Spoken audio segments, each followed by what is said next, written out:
Assalamu alaikum. Start by the name of Allah. Day 59. Today we learn about disjunct. Previous some classes we discussed about adverb, adverbials, adjunct, disjunct. এই টার্মগুলো বাক্যের প্রথমে, মাঝে বা শেষে বসতে পারে।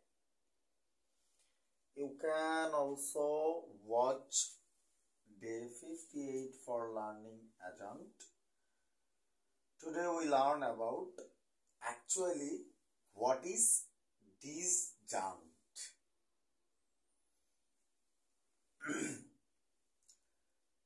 Before learning disjunct,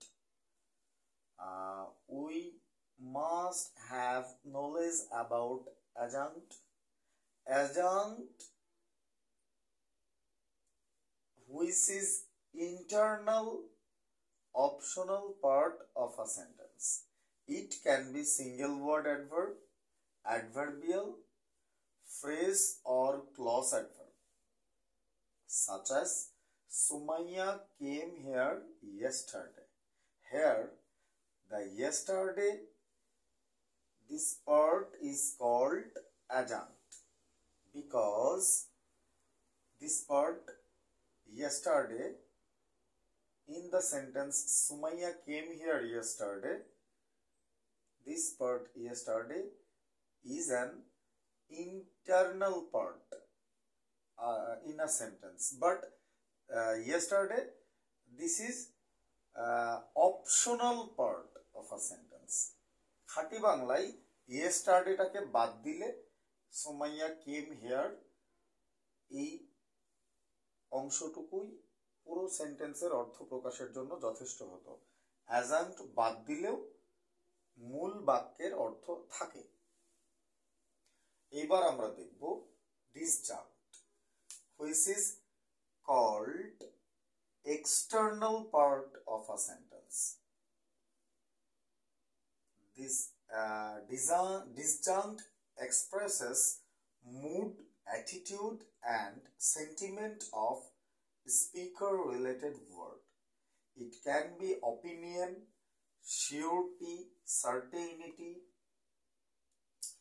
or doubt. Opinion means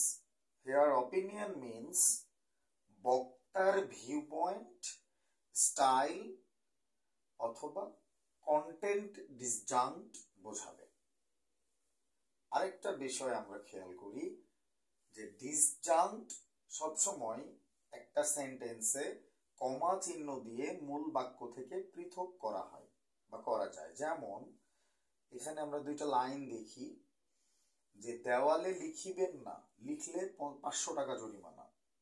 অন্যদিকে যদি কমাটাকে না এর পূর্বে দিয়ে দিই তাহলে পড়া যাবে দেওয়ালে লিখিবেন, না লিখলে 500 টাকা জরিমানা। তার মানে কমাটা একটা ওয়ার্ডের আগে পরে, একটা শব্দের আগে পরে চলে গেলে কমা চিহ্নটা বা পুরা মূল বাক্যের অর্থ যেমন বিকৃত হয়ে যায়, ঠিক তেমন ডিসজাঙ্ক্ট ব্যাপারটা আমরা যখন বুঝতে পারবো তখন আমরা একটি সেন্টেন্সের সামনে, মাঝে বা শেষে আমরা আরো অনেক অর্থবহ অংশ সংযুক্ত করতে পারবো। এই উদ্দেশ্যেই আমাদেরকে ডিসজাঙ্ক্টটা শিখতে হবে। It can be adverb, adverbial, phrase or clause adverb. যেমন honestly, Sadiq answered the question. Sadiq answered the question, openly. This is, from where I am standing, a bit of danger. Obviously, he is going to be late. From my point of view, he is an honest man. এই পাঁচটা উদাহরণে আমরা দেখতে পাচ্ছি যে honestly কমা দিয়ে বলা হচ্ছে সাদিক অ্যান্সার্ড দ্য কোশ্চেন। এখন এই সাদিক কিন্তু এই অনেস্টলির কোনো পার্ট না, এই সেন্টেন্সটা যিনি বলছেন, যিনি এই সেন্টেন্সের স্পিকার, বক্তা, তিনি বলছেন যে আমি বলছি যে আমি তার সততার গ্যারান্টি দিচ্ছি যে সাদিক অ্যান্সার দ্য কোশ্চেন, প্রশ্নের উত্তর দিয়েছিল। আমি সত্য বলছি এটা। সাদিক প্রশ্নের উত্তর দিয়েছিল কিনা তার সত্যতা বলছে যিনি এই কথাটা পরবর্তীতে বলছে আর কি।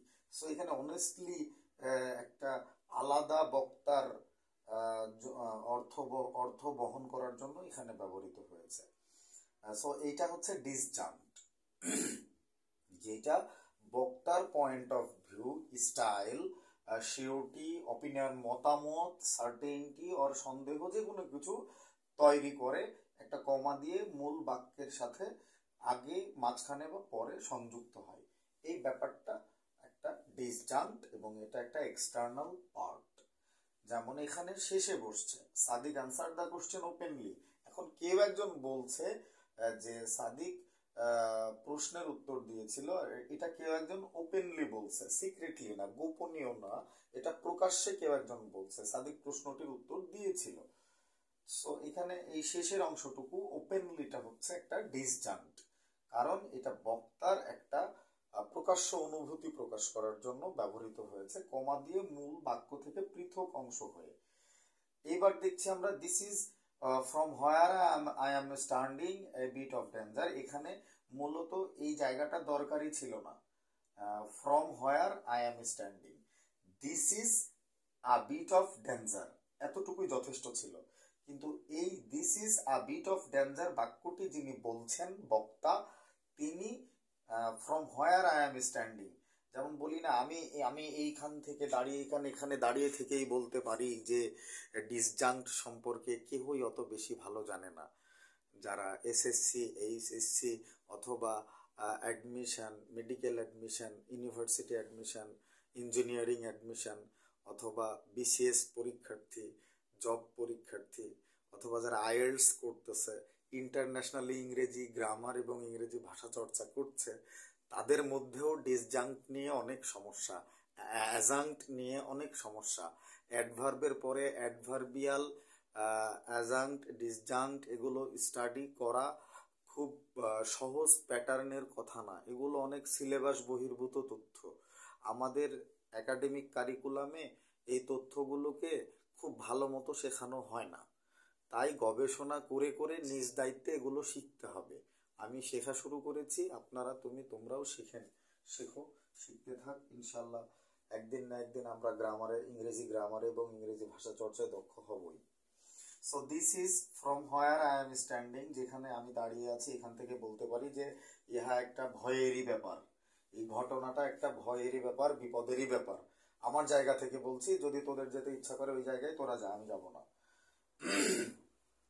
Obviously he is going to be light, এখানে অবভিয়াসলি বলে বক্তা যে অপিনিয়ন, মতামত বা সিওরিটি বা সার্টেনিটি বা সন্দেহ, ডাউট তৈরি করছে, বলছে যে অবভিয়াসলি, আমি নিশ্চিতভাবে বলছি, he is going to be late, সে দেরি করবেই।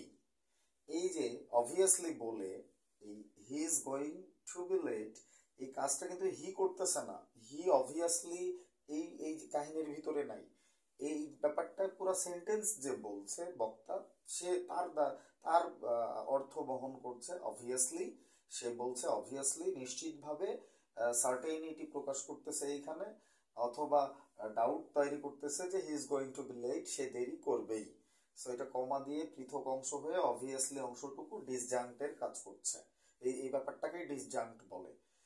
From my point of view, আমার জায়গা থেকে, আমার মতামতের জায়গা থেকে, আমি বলতে পারি যে he is an honest man, যে সে একজন সৎ ব্যক্তি। এটা মাই পয়েন্ট অফ ভিউ, সে সৎ ব্যক্তি নাও হতে পারে এবং সে ভিন্ন ভিন্ন ব্যক্তির কাছে ভিন্ন ভিন্ন চরিত্র বহন করে, এরকমও হতে পারে।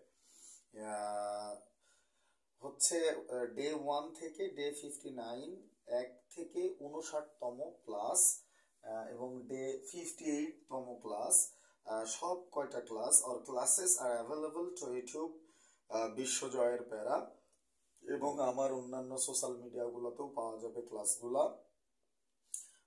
You are all connected to English universe with advocate Sadiq. আজকে 14/2/2025 এডি অ্যানোডোমিনি, 14 তারিখ, বিশ্ব ভালোবাসা দিবস। কিন্তু আমরা মুসলমান যারা আমরা সারা বিশ্ববাসী জানি যে আজকে পবিত্র শবে বরাত। আসসালামু আলাইকুম।